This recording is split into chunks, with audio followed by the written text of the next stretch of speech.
First of all, I have to disappoint you, because the most paranormal story will have to be reserved for later. I didn't pick the best of times to go out and make photos. Not only did I almost shit my pants because of some creepy dude there, but also the visibility was shit. However, a few of those photos will fit another story quite nicely. Use your imagination to envision the locales that I'm going to tell you about, because some of the places are too far away, too creepy, or don't exist anymore. Still, I think you will find this case to your liking. Here it goes. It's 92, the country is still shaken, and my grandpa is still serving in the militia of our town. One day a weird guy comes to his station, acting all awkward and shy, obviously nervous. According to Grandpa, he looked like a drunken bum in dirty, torn clothes. Despite his looks, though, he had both a proper passport and legal address. In short, he told him this. In one of the farthest and worst parts of town that consisted of a garage cooperative and abandoned train depot, you can see the depot gates on the first photo, I have no fucking idea why it glows green, but I guess it looks amusing, his friends started to go missing. By the by, I have no idea why that depot is even there. I've never seen a single train on those fucked up tracks in my life. Those people were not just some random guys, but true-to-life vagabonds who had some sort of spot there, where they hid from people's eyes. Also, there was a scrap and copper reception point nearby. Translator's note. Selling stolen scrap and copper was an integral part of survival for many bums back in the 90s. That explains why they sent an emissary, who actually had some legal papers instead of one of their own, because no one wanted to spend their night at the monkey house or be used as a scapegoat to help the militia close some dead cases, which was, regrettably, a quite widespread practice back then. Translator's note, monkey house is a slang term for a cell that houses drunks and bums. As he explained, something strange was happening there. Just 3 days ago, one of the bums walked away from the bonfire to take a piss and never came back. Around 30 minutes later, his friends lit some sticks and went looking for him with those improvised torches.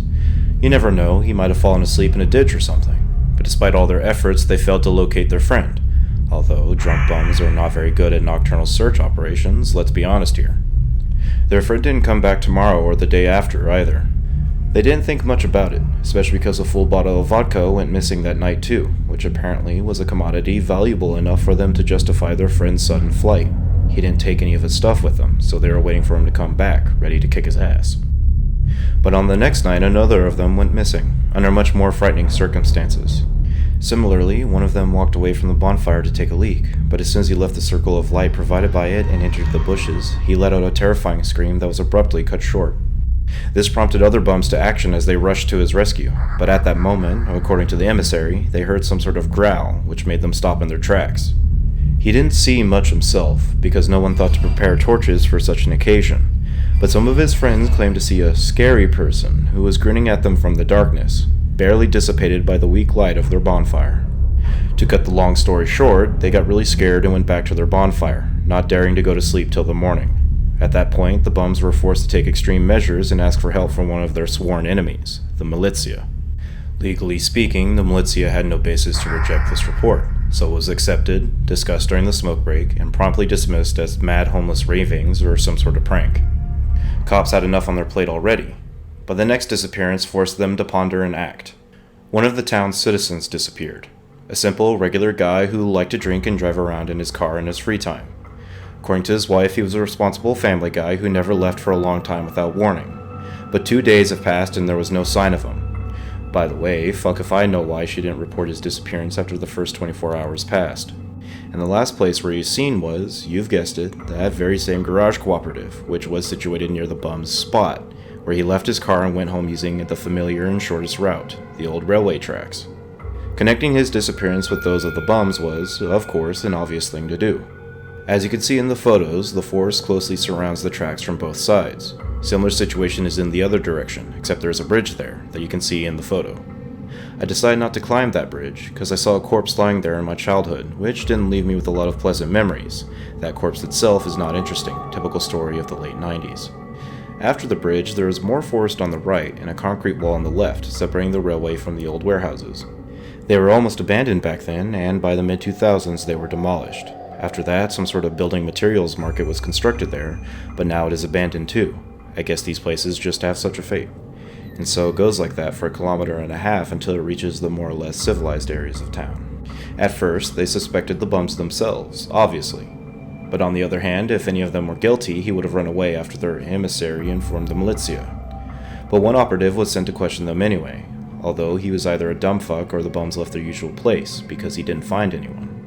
Meanwhile, my grandfather took a group of subordinates and went to visit those old warehouses, which were the obvious place to hide potential bodies. Besides, at that point in time, there wasn't even a single security guard working there. Skipping the boring details, what they found was a checkered shirt with some traces of blood that, according to the missing guy's wife, was on him when he left home. In addition, there was a lot of various trash and a couple of mattresses. The room they found them in was relatively clean, too, in comparison to the rest of the warehouse. Experts immediately detected some fingerprints there, and that's where a certain surprise awaited them. It was revealed that the fingerprints belonged to 2 convicts who escaped from some prison near Solokamsk a whole 15 years ago, and were largely forgotten about by that point. By the by, they were in prison for some pretty heavy stuff, rape and something else, as far as I can remember. One of them was local, and the other one used to live in Moscow. The local one was 62 years old at that point. The one from Moscow, 41. The next logical step was to check the address where the local escaped convict used to live. His flat was on the first floor in a pretty bad part of town. The apartment complex itself was in a critical state. It has been demolished by now. And the flat itself belonged to the town's housing fund for some reason. Khan would have been quite surprised if he chose to return home legally, I bet. But no one lived there anyway. It turned out that getting the keys wasn't a problem, since the door, a piece of plywood, was already broken into. The lock was torn out. Inside the apartment, or to be more precise, inside its bathroom, they found, without any exaggeration, a fucking pandemonium.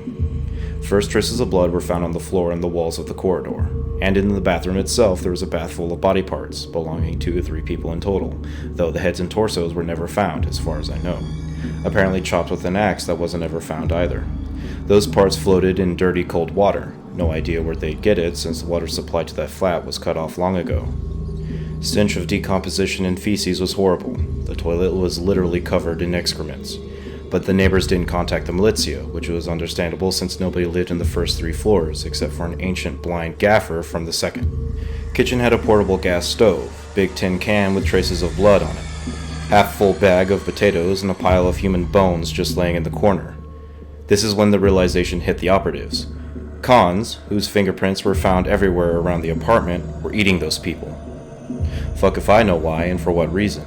I mean, you can just steal food, like those potatoes. But they were eating them. Everything pointed to this conclusion. Questioning the other tenants didn't give the investigators anything new to go on. Those few who still lived there, less than 10 people in total, unanimously claimed that they had never seen any unfamiliar men there. But that blind old man said the night before the militia paid a visit to that flat, someone was trying to force themselves into his apartment for a few hours straight, but to no avail. The case was turning more and more serious by the minute.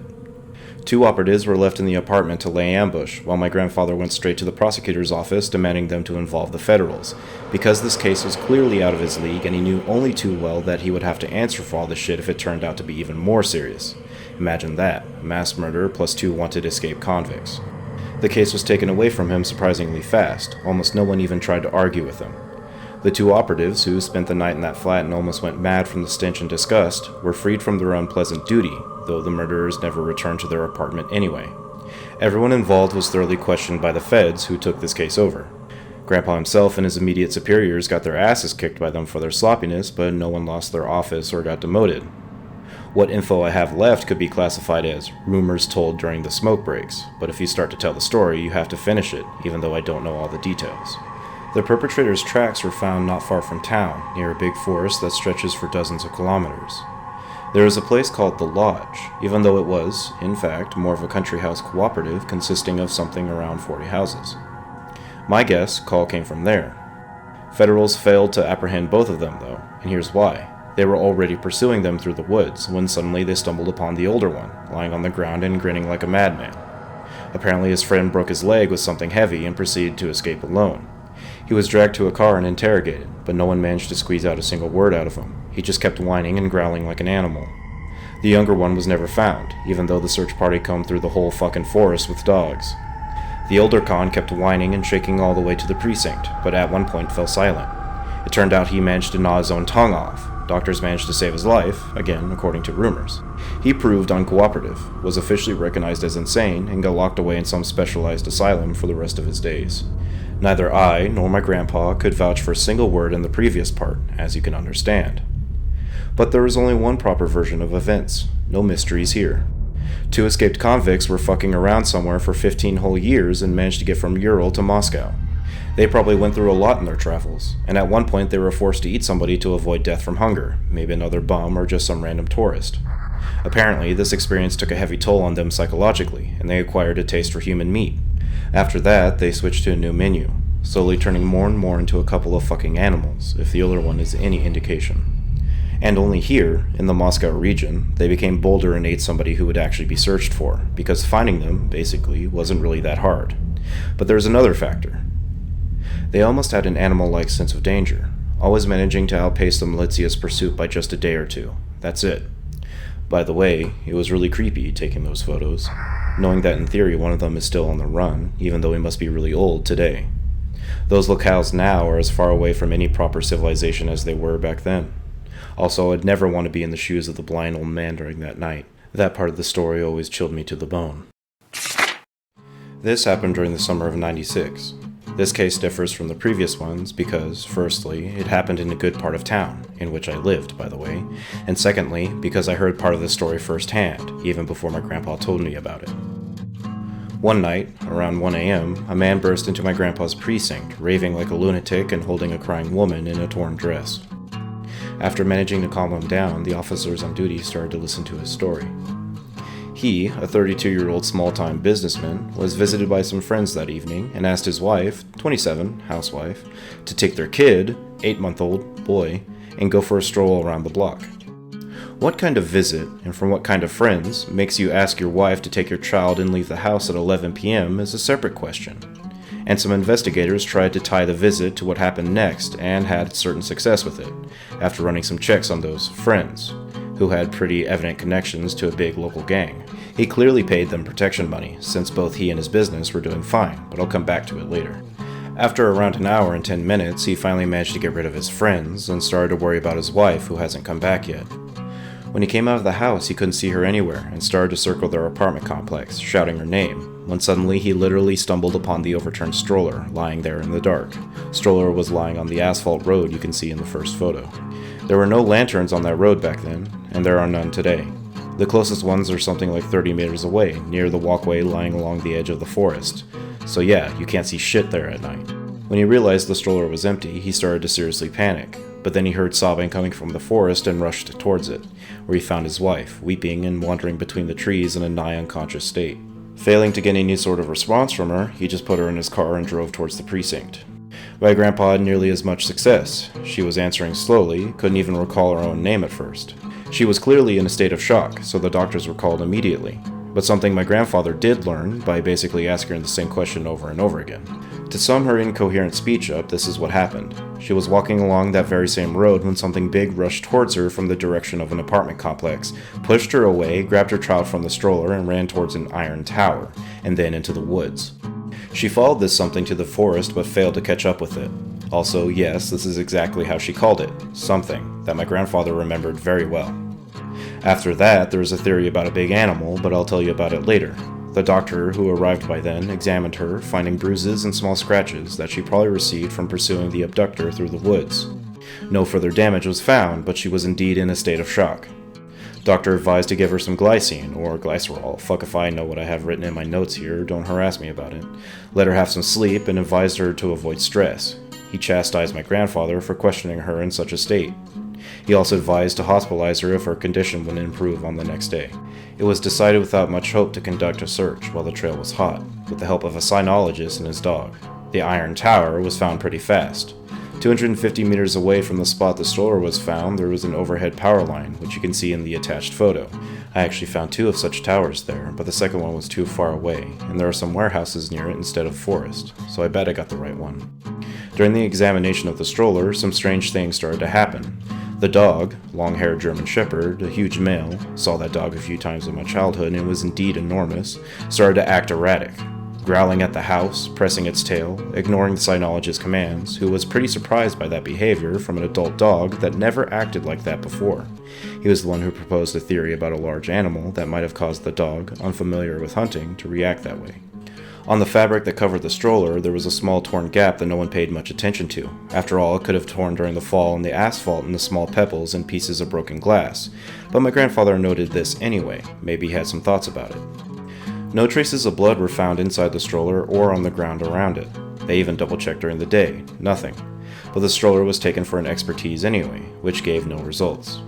When they finally reached the tower, despite the dog acting completely inadequate and outright refusing to pick up the trail, they started to ponder what to do next. There were no obvious tracks, and the dog wasn't helping, so the cynologist was dismissed, while the operatives started to rummage through the nearest parts of the forest with flashlights, just to clear their consciousness, but to no avail. In the morning, they called the father, but he reported that his wife had not gotten better and that he was taking her to a hospital. She was sent to the loony bin for some time, but even after getting released, she couldn't tell anything new, as if she had lost her memory. There was only one connection left, the man's friends. But, not to turn this all into one of the boring episodes of Criminal Russia, translator's note, a once popular TV show documenting all kinds of juicy crimes. In brief, it did not lead anywhere. And look for yourself, the businessman was small time, to put it mildly, and demands follow his disappearance. And what's so strange and scary about this story, might you think? The fact that in a month's time the same house had seen a similar case. Two brothers, the elder was 10, the younger 7, played behind the house, rummaged under the windows hoping to find something interesting. The elder brother, naturally, was tasked by the parents to keep an eye on Junior. The rest is taken from the elder brother's testimony after his father had taken him to the militia. It was a short while before 10 p.m., time to return home, when the elder brother had suddenly noticed that the younger brother was standing still and staring into the dark alcove under the first floor balcony. The elder brother tried calling the kid several times, but he did not react. Setting on his way to him, he froze in place when fur-covered paws appeared out the alcove and dragged the child inside, and the kid did not make a single sound. How he managed to spot the fur on the paws in the dark is an interesting question, as there was no street lamps there. At first he stood dead still and peered into the darkness. For a moment he even thought he had seen big white eyes, something like that he certainly never would have been able to see. And then he dashed off as fast as he could back home to his father, who was sipping a beer after a long day's work, and he, having smacked the lad for lying, went looking for the younger son with a flashlight. He had examined every alcove but did not find anything at all, except for a hole punched in a corner of one of them, which, probably, led to the basement of the house. But that hole was too narrow for any adult man, only a child could get through. But the father wasn't intent to give up so easily. He took a crowbar, busted the lock on the basement door, and climbed down there. Unfortunately, having gone through the entire basement, he had found nothing. There was a strong stink of rot that was verified by grandfather, who examined the cellar later, and something else in the air. A strange, almost heavy smell, although grandfather could smell nothing of that kind. But, in the end, nothing was found. That's all, folks. Funny thing is that I knew that boy from my childhood. We were in the same crowd. He was slightly older than me, and the story he told the militia is nearly a perfect fit for what he told us after those events. He was never a particularly merry fellow, but after those events he barely went out, and he became somewhat fearful and almost panicked when faced with the backside of his own house, flat out refusing to go there. So, on one hand, I personally believe it, but on the other, who knows what stories a child can concoct. But there is the matter of the woman's account, who, again, was in a state of shock and thus made a shitty witness, and of the guard dog who would put its tail between its legs like a little puppy, which is highly atypical. The animal version is doubtful, I'd say. Firstly, what kind of animal likes to snatch little kids without leaving any tracks? Seriously, 2 similar cases in the same place, and in a whole month nobody saw anything?